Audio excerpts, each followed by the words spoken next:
Hello everyone, this is AndresRestart, and this time we are talking about Echoes of Wisdom and just the overall The Legend of Zelda series.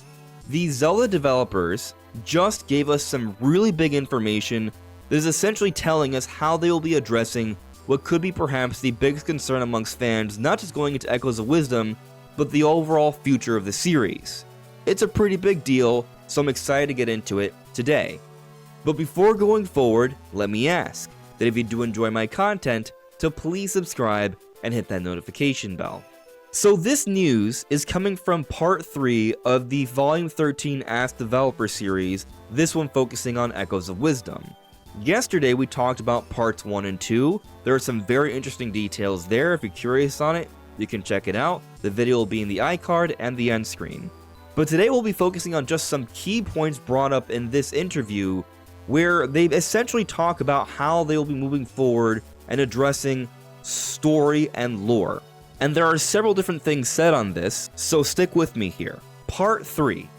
Princess Zelda is on her own adventure. An important element of this game is that for the first time in the Legend of Zelda series, Princess Zelda is the protagonist of her own adventure. Aonuma. We were initially thinking that Link would be the protagonist, but when we focused on the gameplay using echoes and had Link copying and pasting things into the game field, the sword and shield got in the way.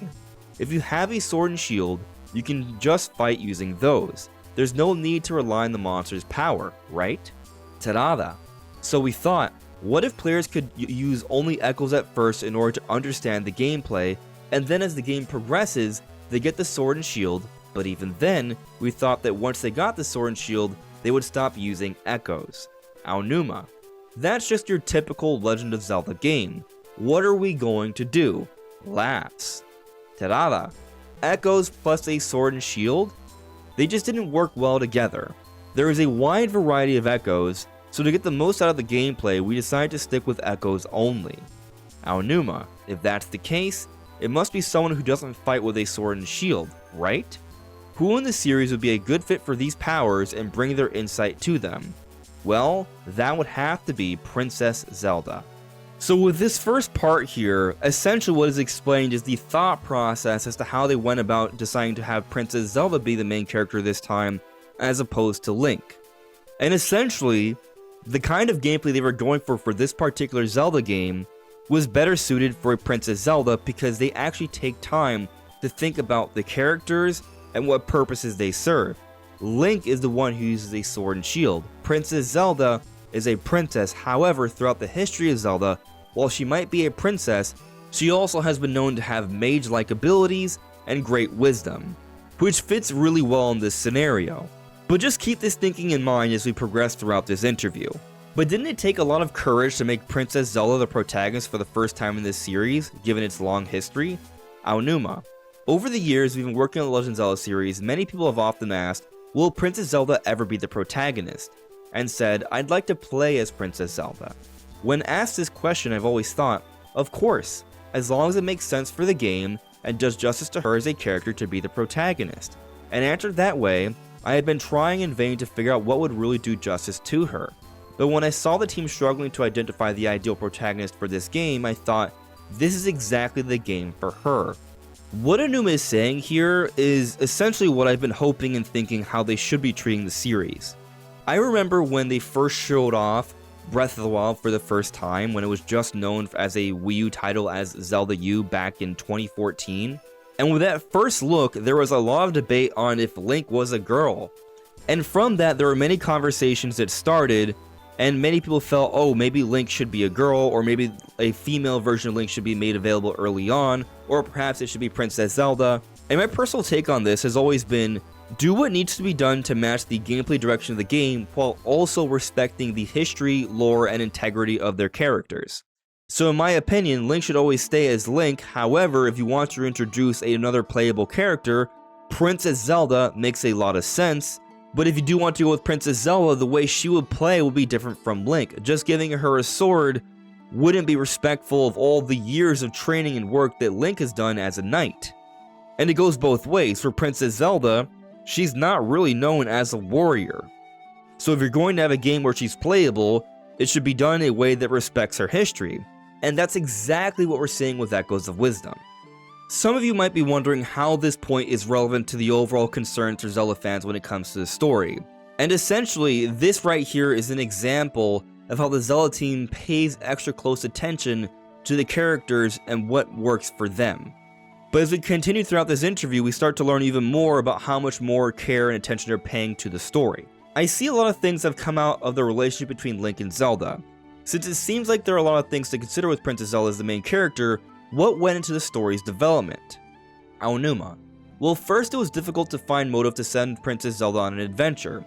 In Link's case, he is destined to be a hero, so if there are monsters, he sets on a journey to defeat them, and that makes sense. But in the case of Princess Zelda, as she is royalty, we need to carefully craft the setting of why she really needs to leave her castle when there are people around her who can fight. Ta-da.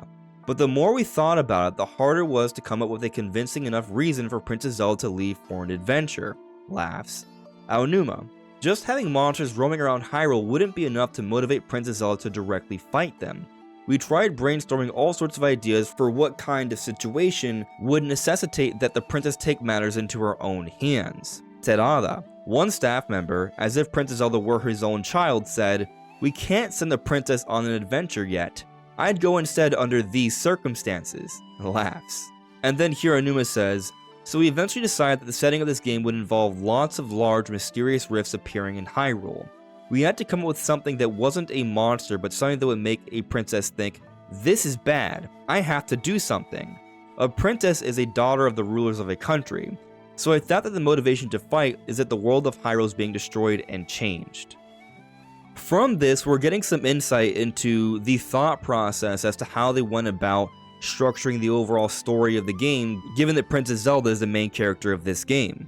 And so it sort of goes to show how much effort they are putting into the story for this game, considering the aftermath of Tears of the Kingdom. You see, I felt that with Breath of the Wild, they took a little bit of a step back from a story perspective compared to Skyward Sword. In some regards, the voice acting was great, the cinematics were great, but the separation, the memories and all that definitely had me thinking that perhaps Skyward Sword was the overall better told story. But with Tears of the Kingdom, I felt that they made some progression with the story. However, many fans have still taken a great deal of issue with the story, the way it was told, and just a lot of details in the game and how they address all the lore. And there's been a lot of conversation on just how much the Zelda team cares about the story, the characters, and how it all relates. And for what we're seeing so far, they are explaining their thought process as they go throughout making a Zelda game and the decisions they make that pertain to the story. Now, what you might notice here is that they designed the gameplay first. What we discussed yesterday for parts 1 and 2, they initially were making a game where Link was going around copying and pasting things in dungeons and in an overworld. And once they had these mechanics in mind and started to create a proper direction for what they wanted to take the game, they realized that Link wouldn't be the best fit. It would actually make more sense as for Princess Zelda.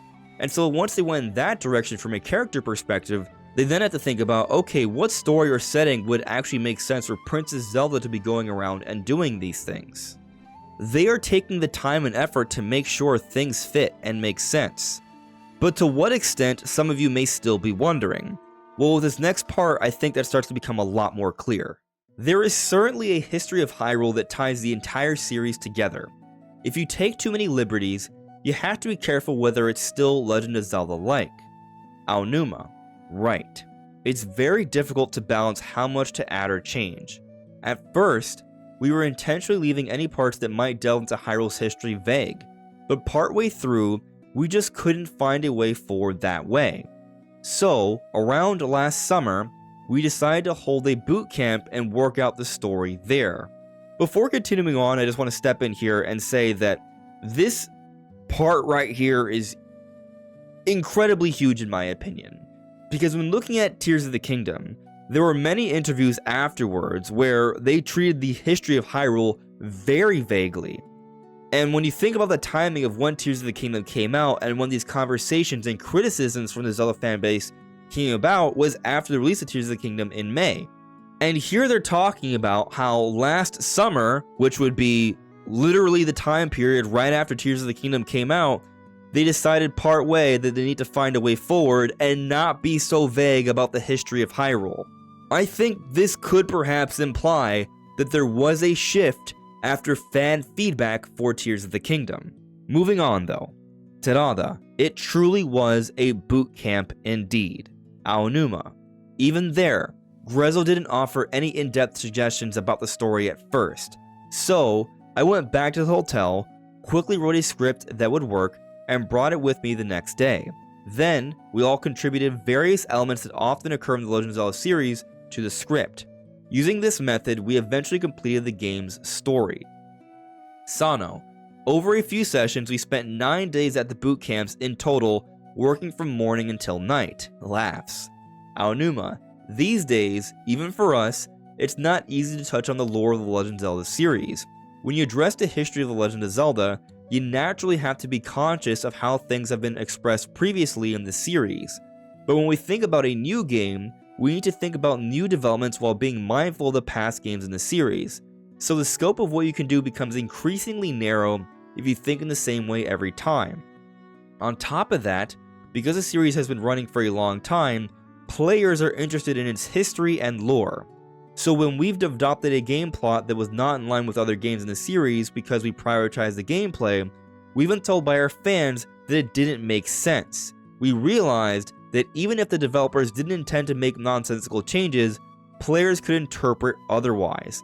So here, straight up, Aonuma is telling us that they are taking fan feedback here. They are listening. When we're complaining about how these Zelda games relate to the history and lore, they are paying attention.